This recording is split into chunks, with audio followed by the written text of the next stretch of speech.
Good afternoon, everyone. I think we're going to start. I hope you're all doing well. My name is Joseph. I'm head of exhibitions here at the Pavilion, and I'm delighted to see so many of you here for this artist talk today on the occasion of Rebecca Bellantoni's solo exhibition, Day in Heavy, Judah Leaves. And I'm delighted to welcome the brilliant Imani Mason Jordan, who's going to be in conversation with Rebecca today. Rebecca works with film, installation, performance, photography, textiles, printmaking, sculpture, sound, text, and ceramics. And by using these materials, she draws from her everyday experiences and abstracts them. Through investigations into the layered lens and aesthetics of Black women's writing, metaphysics, philosophy, religion, spirituality, and geography, she gently prizes apart the concept of the accepted or expected real and the experiential real, looking at how these removed borders may offer meditative experiences and portals to the self, collective reasoning, and healing thought and action. Based in London, Rebecca is the winning fellow of the 2024 Arts Foundation Futures Awards and a nominee for the 2022 Max Mara Art Prize for Women. She's also the recipient of bursaries and awards from Fluxus Art Projects, AN the Artist Information Company, the Women of Colour Art Award, and Gerard Arts. And she's presented recent projects at Tate Britain, CNAC Magazine Grenoble, Brent Biennial London, and Frieze Live London. And for her first major solo exhibition, Rebecca's brought together a series of sculptural and installation works, ceramics, textiles, wood, sound photography, many of the mediums that I mentioned earlier. And the layers and references and stories that really permeate this environment will no doubt be explored in greater depth in today's talk. As I said, joining Rebecca in conversation today is interdisciplinary writer, artist, editor Imani Mason Jordan. Imani began their writing practice with a focus on interdisciplinary liberation texts and writing towards revolution. Their writing remains inherently political. Since 2016, they've developed a keen interest in narration, experimentation, and practices of reading aloud, from which they've synthesized a performance practice that centers writing and collaboration, as well as the speaking voice as an instrument.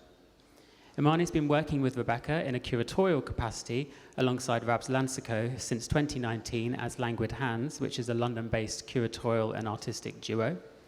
And together they've developed projects at Stroom Den Haag in The Hague, Frieze Live, as I mentioned, and as part of the Women of Colour Art Award at 198 Contemporary Arts and Learning in South London.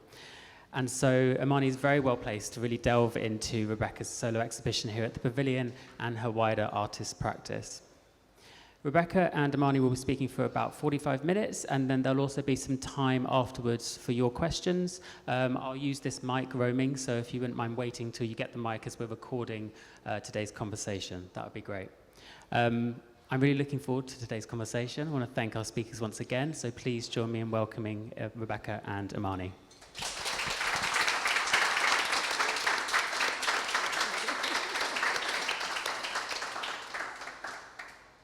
Hello, hello. Hello. Hi. Can't hear you. No? Hello, hello. No, I'm just kind of joking. Any better? Can everyone hear everyone? That is too loud, too close. Okay. Okay, I'm going to start just with a short text by Black quantum futurism, which I think you might find interesting in the context of your exhibition. Mm-hmm. Grandfather paradoxes.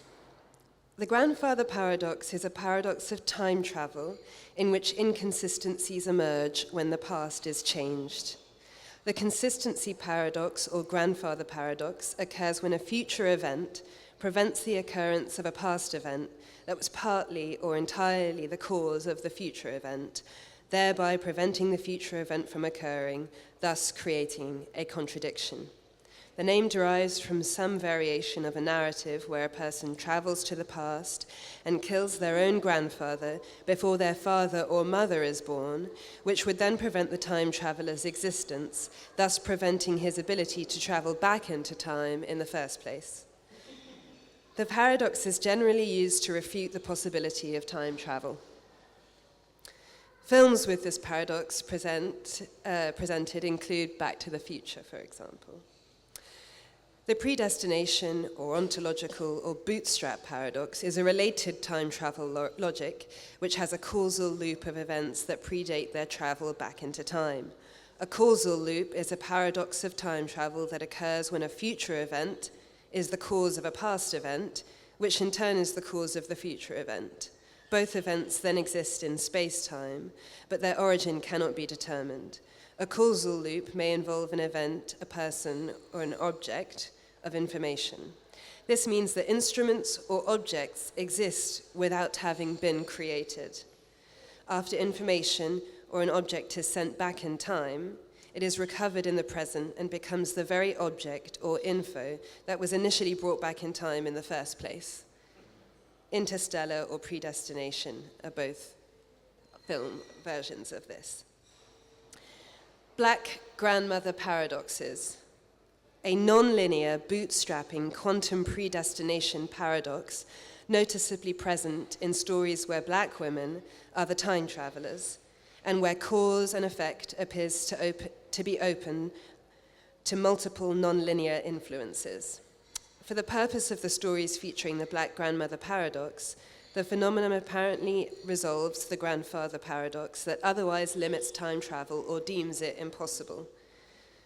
In Kindred, for example, by Octavia Butler, the time-traveling protagonist Dana lands 200 years into the relative past, pulled back by a soon-to-become slave-owning ancestor, whom she must choose to continue to save in order to ensure her own time bloodline. In Kindred, for example, memory is used as a vehicle to carry Dana back and forth between time, and in some sense defeats the grandfather paradox, or perhaps avoids it altogether.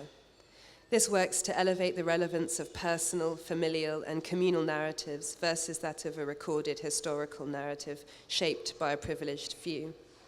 Time travel in Kindred does not merely involve some event at some specific point in Western linear time, but asks from whose perspective that event is shaped and how that influences the traveler. The telescoping effect by Rashida Phillips tells the story of an on the brink of the 100-year anniversary of the Red Summer of 1919 and the solar eclipse of 1919 that would confirm the theory of relativity. An anthropologist seeking to dig up her own family roots becomes entangled in a web of retrocurrents that touches upon all of these events. She will discover in return how each of these events have not only shaped the curve of her own family tree, but how they have shifted the very fabric of space-time. I wonder why I read that for you. I want to start by speaking about grandmothers. Throughout much of your work, you have referenced your own grandmother, and just outside as we were talking, just in preparation, you mentioned again that your grandmothers have been on your mind. So in Day and Heavy, Judah Leaves, you speak about a godmother, but I'm thinking of the archetype of a godmother, grandmother, and if you could speak a little bit about space-time in relation to your exhibition. Well, when you were talking, the first thing that came into my mind Can't hear you. Hello? Yeah? Is Hello? it being picked up? Is it okay?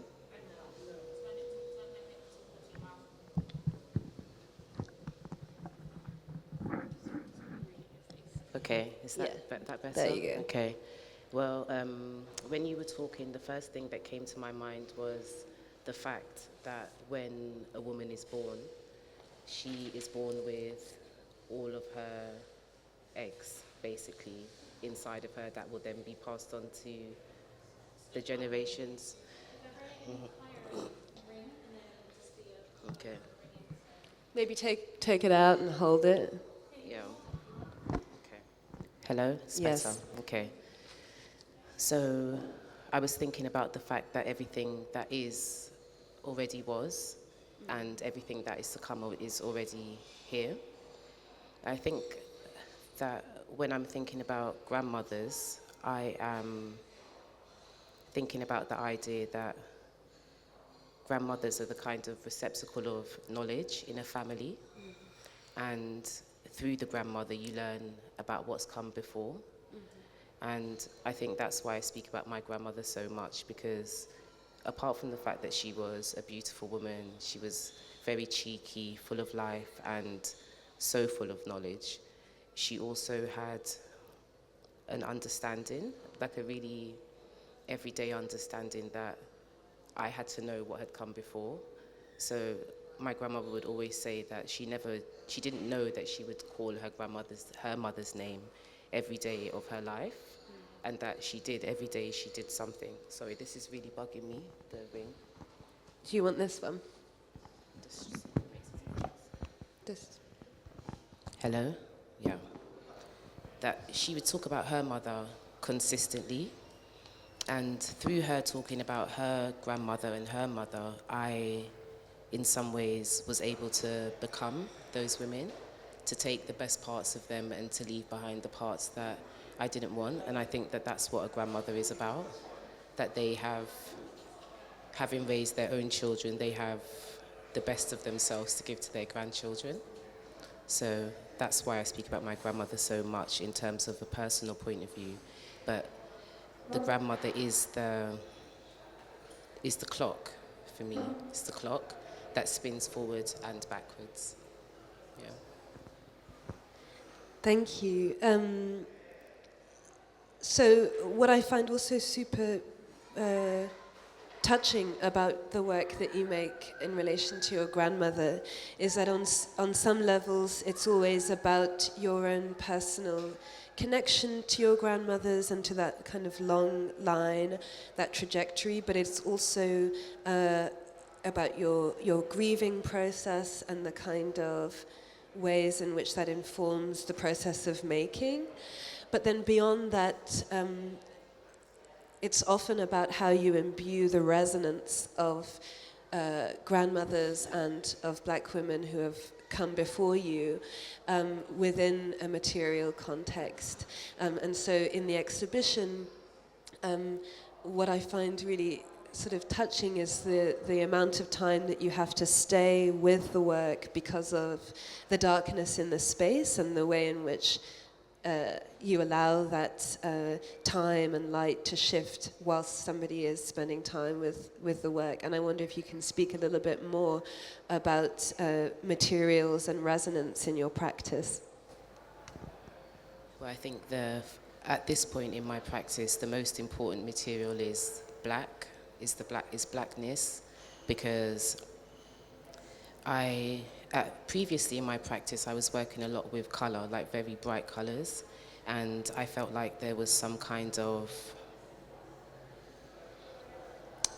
that it wasn't subtle enough when I was speaking about the subjects, that in my understanding, there's always, when you speak about Caribbean people, there's always so much color, and I think that I didn't want to approach it in that way. I wanted to approach it in the way that I felt it, which was that blackness is so full and that it contains everything. And black, the color does contain every color. All of it is inside of it, and that's why I use black as my first material. But then I think when the materials that I use are so connected to the idea of the work that there is no, which is why the list that Joseph read off at the beginning was so long, because I use what the work asks for.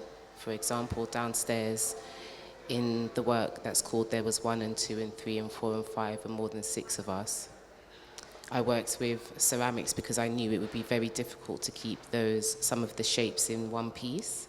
And that's what I wanted to speak about in that work, about what happens when, how could I explain it? When people are trying to live a life, how are the children affected and what are the outcomes of that life? And so while I was making those works, a lot of them broke in the making, and even some of the ones downstairs, they also are broken but mended. And I knew that would happen, and that's why I chose to work with that material. But then in other works in the exhibition, I work with concrete because of the innate strength of that material. And I wanted the work that was made with that material to be very strong and to have a kind of everlasting feeling, something that will last forever without being monumental, which is why they're paving stones and why they're on the floor, because it's an everyday thing, you know, speaking about a monumental thing, because that is where monumental things happen in the everyday, in the every space, in every person's space. So materials are important, but they're not my starting point. I'm not really a materials-based person. I'm more process-based, and then materials come into it that way. So then will you tell us a little about your process in terms of how you come to those materials? You've just explained a little about the usage of materials that can or will break, and so mending becomes part of that process. And in a moment, I think I want to ask you a little bit about how you then come to name those works in relation to the process of making them, of breaking them, of mending them. But there's something really kind of poignant about the everydayness, the kind of ubiquitous kind of symbolism of some of the works. You have paving stones, you have something that, a work that mimics a kind of zebra crossing.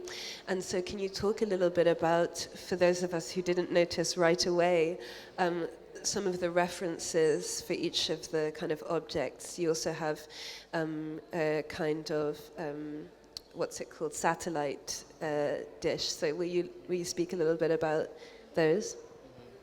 Well, I'll start with the work that there was 1 and 2.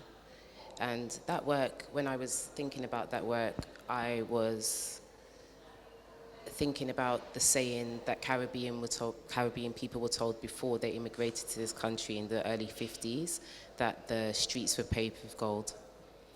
And so I wanted to think about that idea, about coming here, about having children, and about how that breaks down once you're in the space and you realize where you are, and that the streets are not paved with gold, and that this is not a hospitable place, and that actually this is going to be hard work.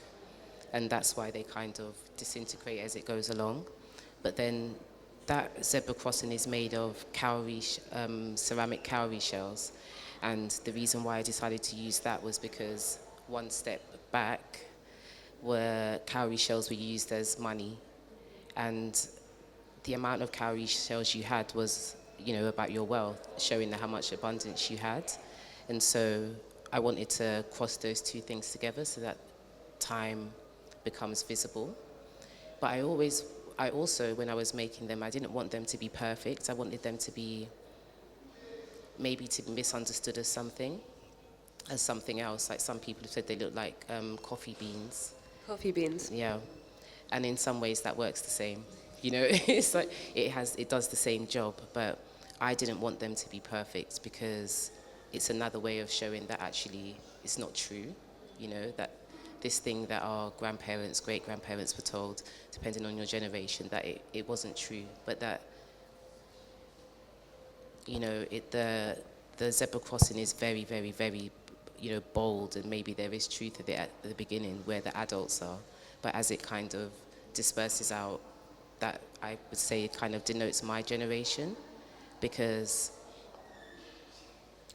I feel like there was some kind of thinking that things would get better, that things would be easier, and I don't think that they are. I think they're just as difficult and maybe more difficult because people think they're not difficult, you know?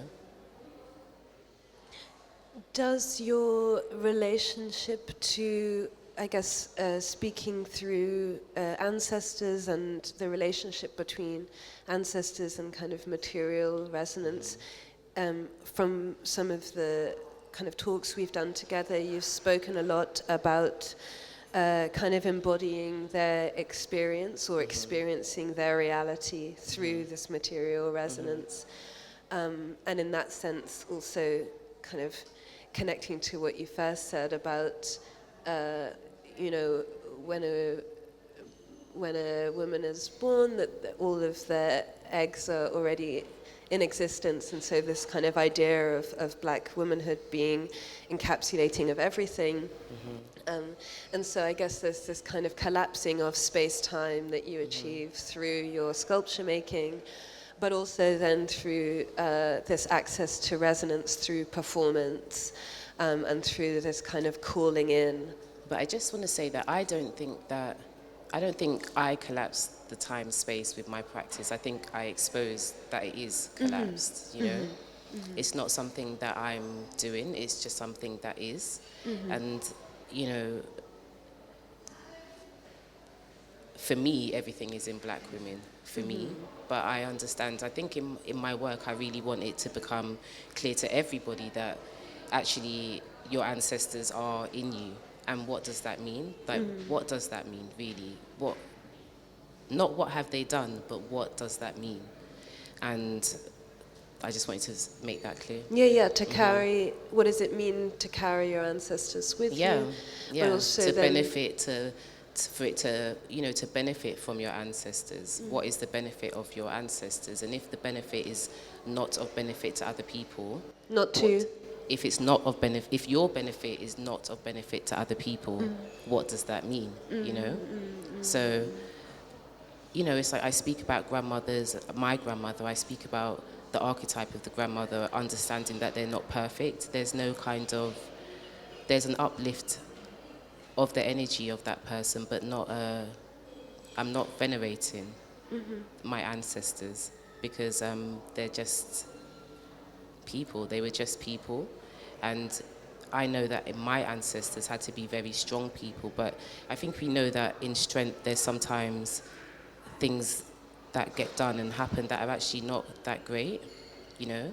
To get from point A to B when you're in an awful situation, sometimes you do things that are not what we would want to do, but I accept that and still lift them up without veneration.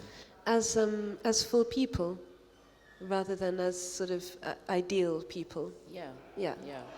I think it's really important what you said about that the work doesn't collapse space-time, but rather focuses our attention on that reality, on the lack of separation between then and now, and the ways in which we are imbued with it always. Yeah, I think that in the exhibition downstairs, the ancestors are symbolized by the wooden sculptures that are suspended from the ceiling. They're all looking down on us, you know. And I chose to work with those wooden sculptures that are they're really kind of tourist objects you get when you go on holiday and you might want to remember what you've seen. And none of them are perfect. They're all kind of made very quickly, although they are very beautiful. And I chose to use the material of wood because my grandfather was a carpenter, but also to use those objects because they're not perfect. And I think that when you are a Caribbean person, you don't know, like, actually who all of your ancestors are. So all of these things come from different places in different countries in Africa as a kind of way of speaking about, well, I know I have ancestors, I know they live in me, I know they stay in contact with me, but I couldn't tell you who they are and where they're really from. So there's this kind of acceptance of what is, you know? And materially, I think, I don't know, it's like I'm an artist, I make objects, but I never really think about them. I do think about them materially, but once they're in the exhibition, I hope that they lose. I don't know, I don't want them to be about their material, I want them to be about the thing. Like, what do you feel when you're around these objects and this material, rather than what do you know about these materials? You know, what do you feel? And are you asking that question through the work, or are you in some way trying to create a specific feeling in the making of those works? No, I think when I'm making the work, there's something for me that I am experiencing and going through, but then for the audience, for you guys, I don't, whatever, you know, that's how I feel. I feel whatever you get is what you get. And then we'll have a conversation about that if the time comes up. But it's not my intention to make work that's understandable. to anybody, even myself maybe. You know, it's like with this exhibition, when I had conversations with Joseph, and I was thinking about what would I want to make, I knew what I wanted to think about, but it was only when I closed my eyes that I was given the work, you know, that I was given what it should be. And then I have to accept that vision and understand that that's what my job is. My job isn't anything after making what's been given to me through visioning, you know. You have a film that starts with that sentence, accept the vision. Yeah, my performance actually that I did with you is called Condition the Roses, Accept the Vision by. Mm-hmm. Yeah. And so I wanted to speak quickly before we open up just about this naming and how you go about kind of, because you also write and are a poet and a performance artist, and so words are also a kind of material that you play with, that you sculpt. And I'm wondering the relationship between this naming and the process of making. Yeah, well, for this exhibition, the title of the exhibition, Day and Heavy, Judah Leaves, comes from, it's a kind of variation of a song title by Burning Spear, who's a reggae artist.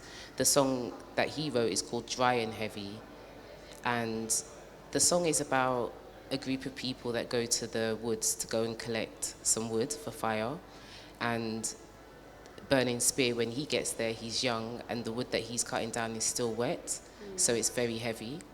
And in the song, he's basically asking the people around him, will you help me? Can you help me to get this wood down to where I need it to be?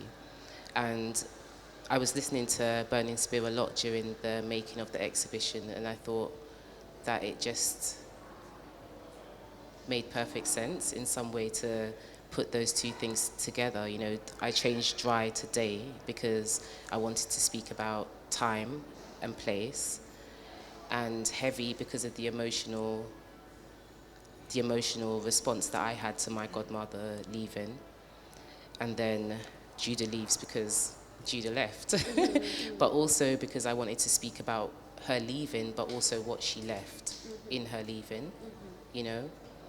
So there's that. And then I think that in this exhibition, the naming of the works really came through my conversation with Burning Spear, who is genuine. He really is one of the keys to my soul. His voice, his understanding of things and how he approaches things. So I think that is different every time, how I name things. But for this exhibition, I wanted the relationship between myself and Burning Spear to be evident. And Burning Spear is an artist that I grew up with and have never stopped listening to his words. So for this exhibition, it just felt right to go that way. And at the opening of the exhibition, I sang one of his songs. Maybe I want to sing it to you guys as well. Maybe I'm going to sing it to you. Okay. My way is so long, for the road is foggy, foggy.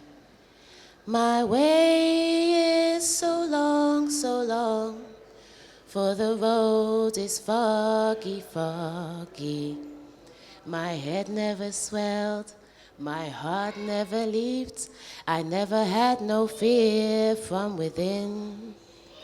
My head never swelled, my heart never leaped, I never had no fear from within, even though the road is so foggy, foggy, yeah, I can hardly see, but Jah is my eyesight. Be with I, be with I. Be with I, Jah. Jah, be with I. I and I and I and I. Be with I, be with I. They and them that hate I. They and them that fight against I. Some of them all judge I wrongfully, but never mind, my brother, I will go on. 'Cause the road is so foggy, the road is so foggy. Find your own spirit, I, going out and coming in. For all evildoers, let me give you this accidental clue. The road is so foggy, the road is so foggy, foggy, so foggy, foggy. Be with I, be with I, be with I, be with I.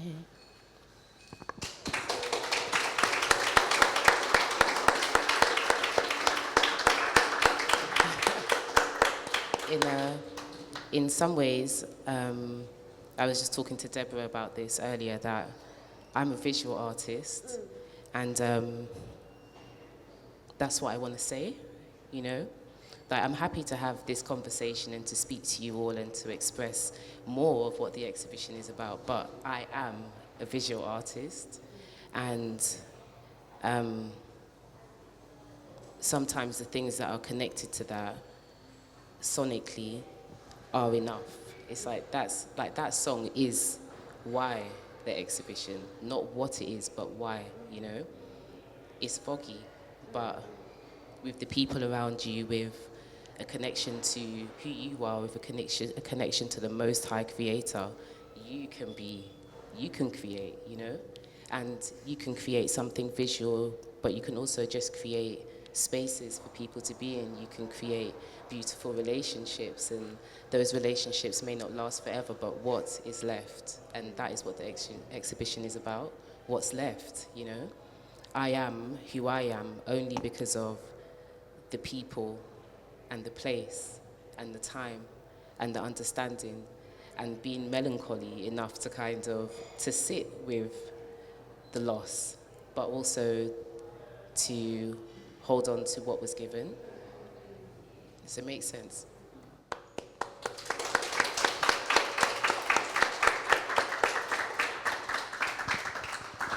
So I want to just give you maybe the opportunity in the audience to think about any questions if you have them, and also to ask you one last one myself.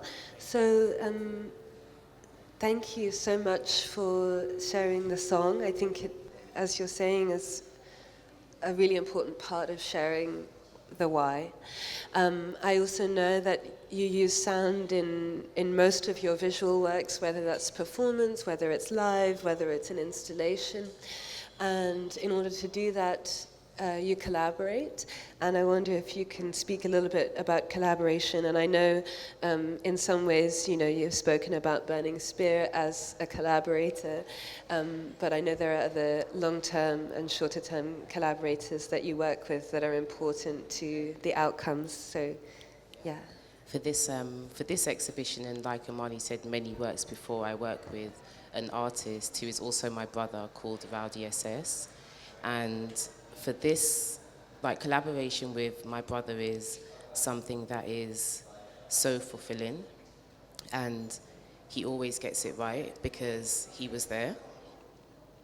And I don't know how to, it's difficult to talk about the collaboration with my brother because he is my brother, and it's so simple to get what I want, but also so complicated to get what I want because of the relationship and because he was there. So it's like I can say that I want A, and he says, no, you need A+, you know? And that always works out for the best, because I think that his understanding of sound is larger than my own. Like, his understanding of sound is very, very large, and I think that my relationship, collaboration with him and the sound has only expanded my practice, you know? It's like sometimes I hear what he's made and then I realize, like, oh, I need to do something else, or I haven't done enough, or maybe I've done too much, you know. So I think that in that collaboration, I have only found depth in my thinking and depth in my practice and growth in my thinking and growth in my practice, which is my greatest desire, you know, to have an understanding of myself and of my own experiences, and to share that with people in the hope that they will take a look at their own lives in the same way, that they will consider their environments in the same way, with as much love and desire for peace and a restful life that we all deserve, and that I really want, you know, for myself and for those people that are around me.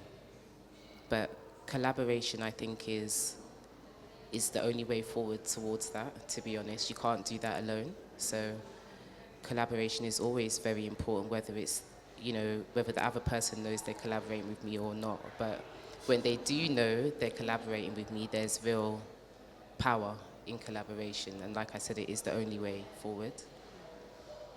Thank you. You're welcome. Did I see any hands for questions? There's one in the front here, and then one on the second row. Hey, thank you both. That was a really beautiful talk, and thank you for the work. I didn't get enough time to spend with it, but just my initial feelings, this idea of what you were talking about, how the work allows for an understanding of the collapsing of time and space that exists. But I think in your introductory text that you read, you really brought out some of those things as well that exist in, I don't know, I'm thinking about how the work of black women often brings up that and allows us to, there's like a thinning of the boundaries between time and space that comes up in the work of black women.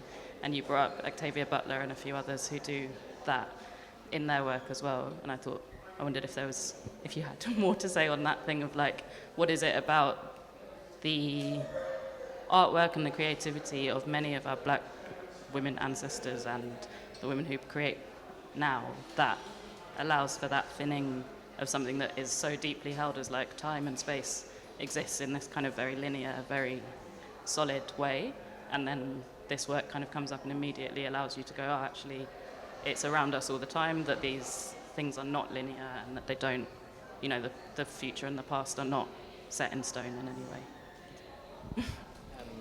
I'm not sure what allows us to do that, but I think that it might have something to do with how we live with our lives and the necessity of that connection, that I think is necessary for everybody, but I think the difficulties and the hardships mean that we have to continuously look back to find ways to be in the present and to hope for the future, you know? I think that has a lot to do with it. I think if you come from a group of people who, you know, we all face issues, but if you come from a group that have an easier time of things, there might not be the necessity to look for something to survive.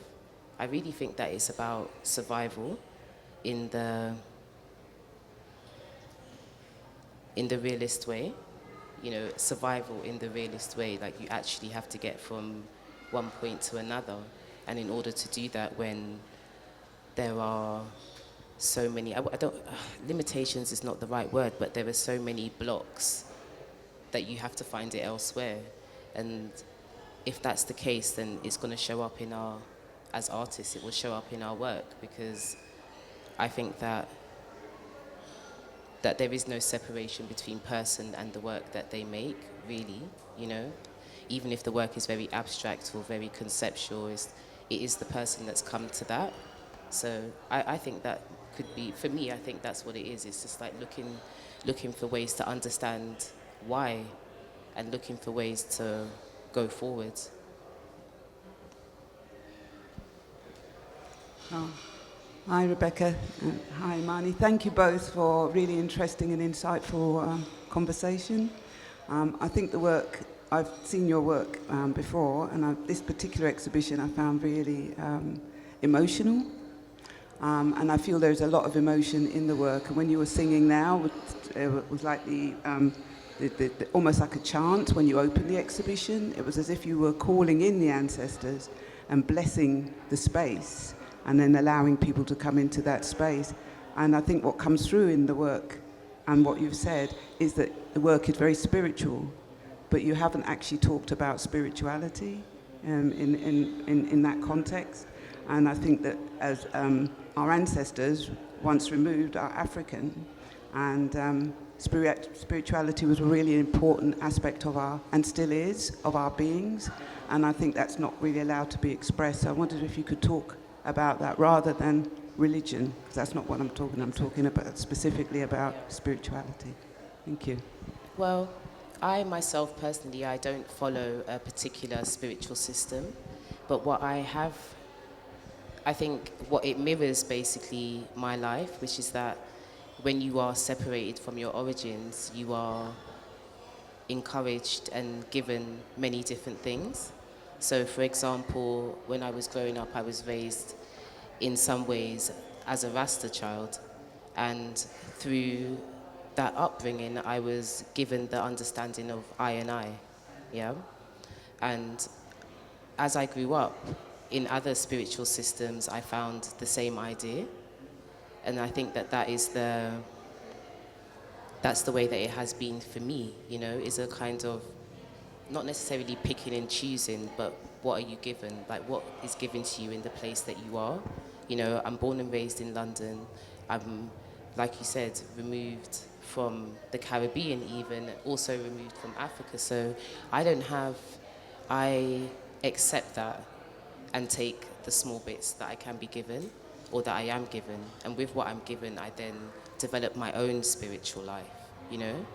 Because I really think that's what it is. It's that spirituality is always about the individual connection that you have. And so I run with that. And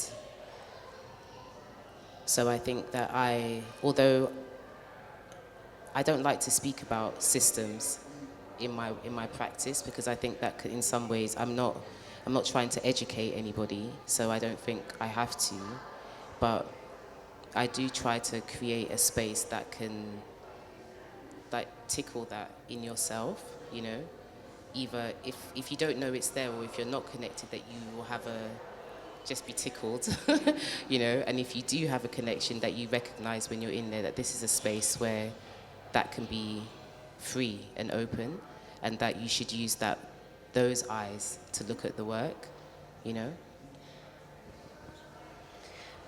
Joseph, we have one question here, and then also in the back. Hello.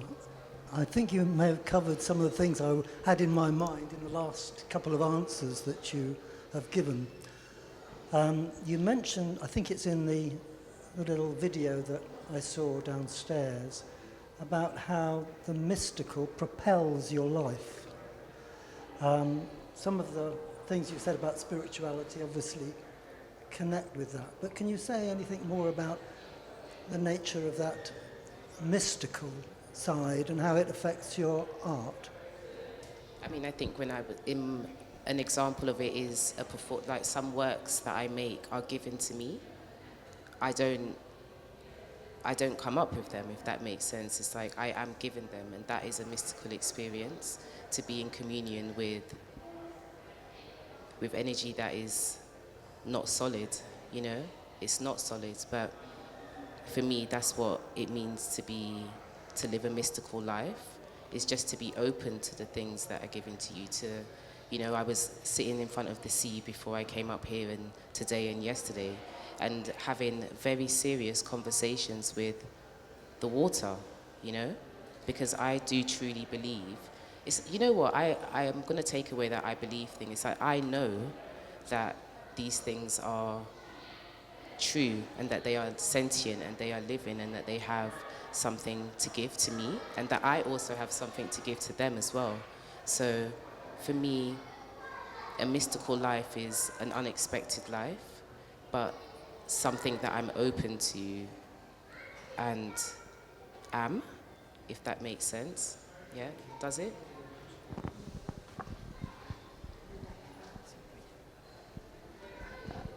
Hello, thank you both. I haven't quite formulated my question, so I'm going to see if I can get there. I guess I'm wondering if you can speak a little bit about the relationship between, or firstly, let me start by saying this, just in the brief look that I've had at the work and even just hearing you talk, it's very powerful. And I'm wondering if you can talk a little bit about the relationship between power and powerlessness, and I guess in this kind of conversation about that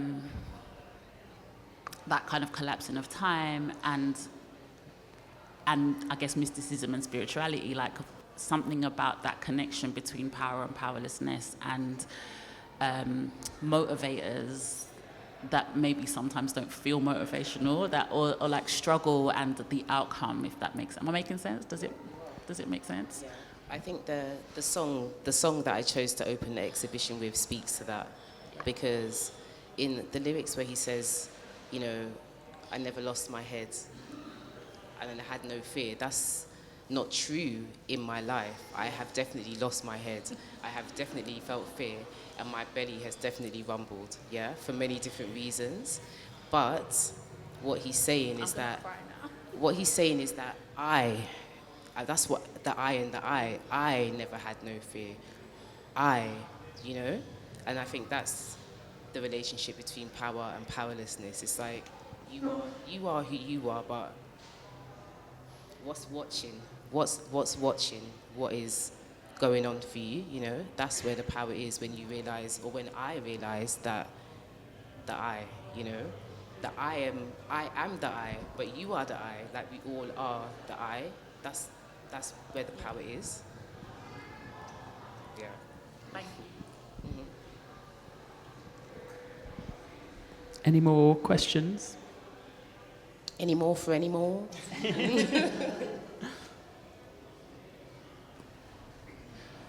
Hi. Yeah, I kind of don't know how to phrase my question either, but I've been in that space loads of times to see loads of different exhibitions, and when I went in there the first time with my daughters, as soon as I walked through, it was like, you know, like you said about mysticism, you kind of know. I kind of know what I felt. And I could cut the air with a knife. It was so heavy. And me and my daughters hadn't read the title of the exhibition.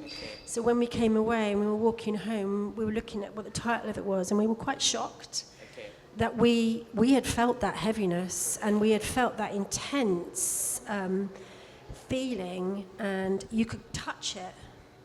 And I think that's quite interesting, and it links to what you were saying about mysticism. This whole kind of concept that I feel when I go in that exhibition, I've been in it quite a few times since, and it's just this feeling you get around you, and it's almost like touching you. It's so heavy, and I love the fact that you have to stay there for quite a while to feel it and see it, and as the longer you're in there, the more beautiful it is, because your eyes adjust and you notice all the little things that you didn't notice when you first went in. I absolutely love the exhibition. I think it's so beautiful. But I just wanted to know if you could talk a little bit about that, the feeling that you get, or that I get when I go in there, and what your feelings were about creating that. That's in some ways that's the collaboration. That's the collaboration, because I make the space, and then what fills the space is not always what I have. I'm not the creator of the energy, if that makes sense. I am part of the energy, as are you. So if you're open to it, then you'll feel it. Like I couldn't make weight. I can't make weight, you know? So the weight that is in the space is the Most High Creator filling the space. Like in a way, you make what you make, and then you leave the space for what animates what you've made. And I think that's maybe what you're feeling, is the animation of what I've made, you know? But that is I don't do that. I can't do that alone, honestly. I can't, although I will gladly accept I will take it because I made the space for it to happen, but I'm not the creator of that. I'm a recipient of that.